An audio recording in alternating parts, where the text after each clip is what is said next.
제가 이제 법정 구속이 2019년 1월 말에 됐으니까 77일간 서울구치소에 있었는데 일종의 옥중구상입니다. 항소심까지 어렵게 여기까지 밝혀왔는데 대법원까지 심의를 거치면 저는 뭐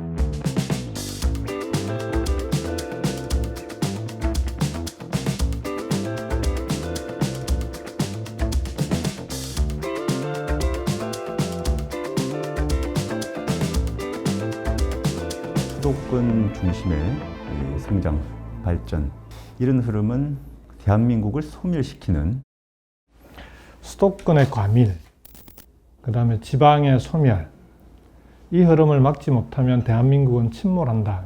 원래 집적을 하게 되면은 어느 수준까지는 집적의 이익이 생깁니다. 근데 이게 어느 단계를 넘어가면 집적이 과밀로 바뀌는 순간 과밀의 폐해가 생기기 시작하는데 지금 수도권이 딱 그런 단계 아닌가 싶어요. 더군다나 20대, 30대의 인구 유입이 더 많고 40대부터는 수도권에서 빠져나가요. 그러니까 이제 이런 상황이 되니까 1인 가구들도 훨씬 많아지고.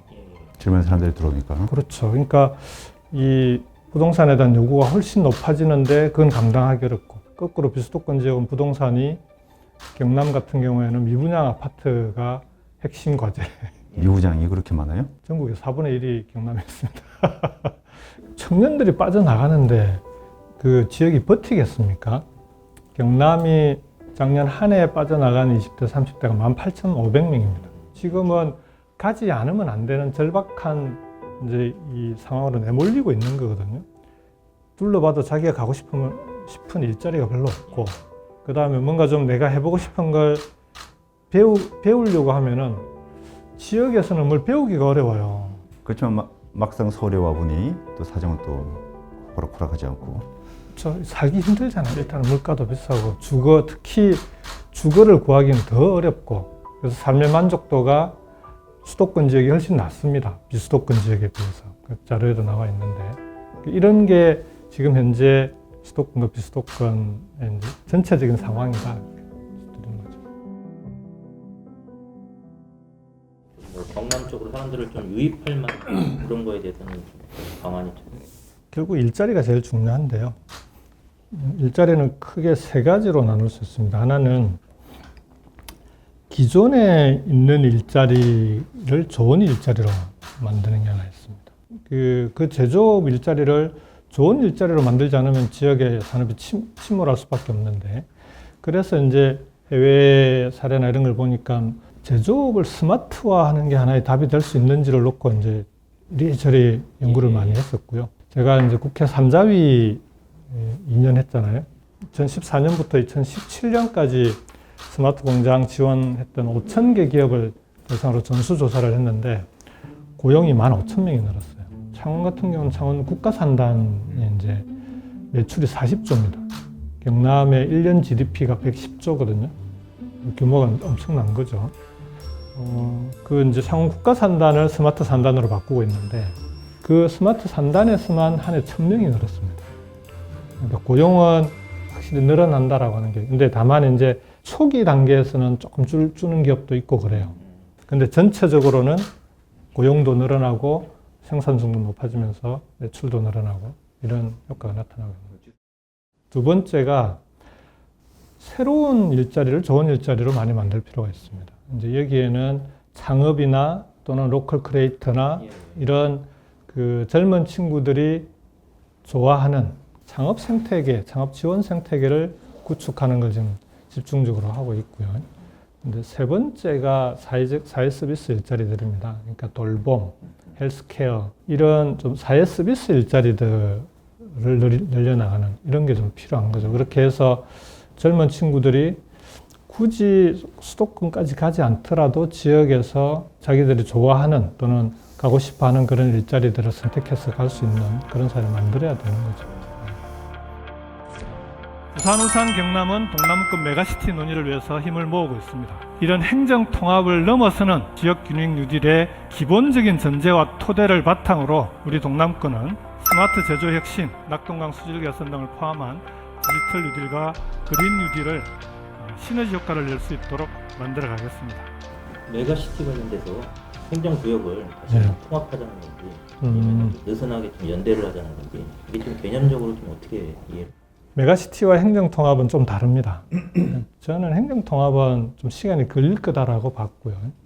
이제 그래서 우선은 구속력과 집행력을 갖는 연합체를 만들어야 되겠다. 그게 이제 부울경 메가시티입니다. 제가 이제 법정 구속이 2019년 1월 말에 됐으니까 7월 1일에 취임해서 굵직굵직한 국책사업들을 거의 이제 가닥을 다 잡았는데 법정 구속이 됐죠. 77일간 서울구치소에 했었는데 저한테는 하여간 7개월을 돌아보는 과정도 되고 여러 가지 고민이 많은데 그 와중에 이제 SK 하이닉스가 예. 구미로 가냐 용인으로 가냐 잠깐 시끄러웠다가 용인으로 결정을 합니다. 근데 이게 저한테는 되게 충격적이었어요.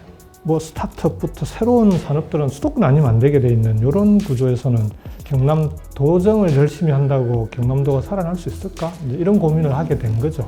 근데 이제 수도권을 보니까 일단은 생활권, 대중교통이 촘촘히 그물망처럼 돼 있어서 생활권이 하나로 돼 있고 서울, 경기, 인천이 따로따로 돼 있는 게 아니라 하나로 묶여서 플랫폼 역할을 하는 겁니다. 메가시티로서의 경쟁력을 갖고 있는 거죠. 그래서 그러면 우리 최소한 부울경이라도 하나의 권역으로 만들어서 수도권과 함께 경쟁할 수 있어야 되고 이 수도권도 요 가밀로 인한 여러 가지 폐해들을 극복하고 그렇게 상생 발전이 가능하겠다. 이렇게 이제 구상을 했고요. 아무래도 이미지상으로 쉽게 전달이 돼야 되니까 동남권 메가시티, 부울경 메가시티를 몇 번 얘기를 해봤는데 다들 반응이 괜찮더라고요. 그래서 이제 이렇게 좀 밀어붙인 거죠. 일종의 옥중 구상입니다. 서울중앙지방법원은 오늘 오후 2시 김경수 경남지사에 대해 1심에서 실형을 선고했습니다. 김경수 경남도지사에게 징역 2년을 선고하고 법정 구속했습니다. 김 지사에 대한 항소심 선고에서 징역 2년의 실형을 선고했습니다. 브루킹 혹시라도 이제 결과가 이제 좀 안 좋게 나오면 좋게 나오게 최선을 다해야죠. 지금 뭐 절반의 진실 이렇게만 얘기를 했는데 항소심까지 어렵게 여기까지 밝혀왔는데 초기 대응에 좀 문제가 있었던 거죠. 1심에서. 그럼에도 불구하고 하나씩 지금 밝혀져 나가고 대법원까지 심의를 거치면 진실의 전체가 밝혀질 거다 이렇게 확신을 합니다. 결과가 만약에 좋게 나오면은 혹시 뭐 이제 대권이나 뭐 이런데 부울경 메가시티나 지역의 권역별 발전이라고 하는 게 경남에도 중요하지만 저는 대한민국에도 대단히 중요한 과제라고 생각합니다. 이걸 모델을 잘 만들어내는 게 뭐 대통령이 국가를 운영하는 것만큼이나 저는 중요한 과제고 저한테는 또 하나의 의미가 있는 게 어쨌든 노 대통령이 이제 봉하에 가시면서 국가 균형 발전을 참여정부 때 시작한 건데 그 균형 발전을 업그레이드를 시켰어야 되는데 이명박 정부, 박근혜 정부 오면서 혁신도시도 중단돼 버리고 그러면서 이제 균형 발전이 정체가 된 거죠. 그래서 이걸 다시 한번 업그레이드 시켜야 되는데 좀 그게 메가시티 전략이라고 생각을 합니다. 그래서 이걸 완성시켜야 되는 참여정부의 국가 균형 발전을 완성시켜서 대통령님께서 시작했던 일을 이제 실질적인 성과를 만들어내는 게 저한테는 운명적인 숙제 그런 거라고 생각합니다. 그래서 여기에 역할을 하는 것이 저로서는 훨씬 중요하고 큰 일이다. 대통령께서랑 요즘도 가끔 이제 좀 조언도 구하시고 이제 뭐 연락하시나요? 그건 뭐 제가 말씀드리기가 어려운 내용이네요. 대통령님의 비공개 일정은 뭐 행정통합, 메가시티하고 머물려서 지금 아주 급박하게 들어가고 있는 게 가덕도 신공항이고 다른 분들은 부산시장 보궐선거용이라고 보궐선거를 3년 전부터 준비합니까? 제가 이게 취임하고 나서부터 부울경 검증단 만들고 총리실 검증위원회 요청하고 그렇게 해서 그래도 정부가 결정한 국책 사업인데 합리적 근거 없이 바꿀 수는 없잖아요. 그 다음에 보궐선거에서 쟁점이 되고 선거용이 되려면 보궐선거에 나오는 후보들 사이에 이게 찬반이 갈려야 됩니다. 그러니까 대구 경북만 반대하지 국민의힘도 부산 지역 의원들 포함해서 부산 지역 정치권이나 나오는 후보들이 반대하지 않잖아요. 그게 어떻게 보궐선거가 됩니까? 가덕공항이 필요한 이유는 부산항의 환적 화물이라든지 이 해운 화물을 물류 가공 산업을 통해서 새롭게 가공하면 대략 한 20% 정도가 항공으로 전환이 되는데 20% 전환이 되더라도 김해공항에서는 소화가 안 되는 겁니다. 그러니까 인천으로 또 가야 돼요. 물류 비용이 비싸니까 여기서는 가공을 할 이유가 없어지는 거예요. 이점이 없어지는 거죠. 김해공항은 화물 운송이 불가능한 게 심야 시간에 비행기가 뜨고 내리질 못하거든요. 11시부터 6시까지 소음 때문에.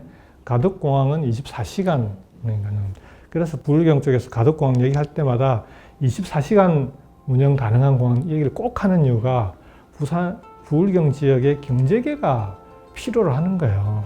그래서 가덕공항에 대해서 이게 정치적인 이유다라고 얘기하는 게 말이 안 된다는 거예요. 그래서 제가 김해가 오히려 정치공항이고 지역 간의 갈등을 정치적으로 푼 정치공항이고 가덕은 경제공항이라는 거예요. 그래서 필요하다는 거예요.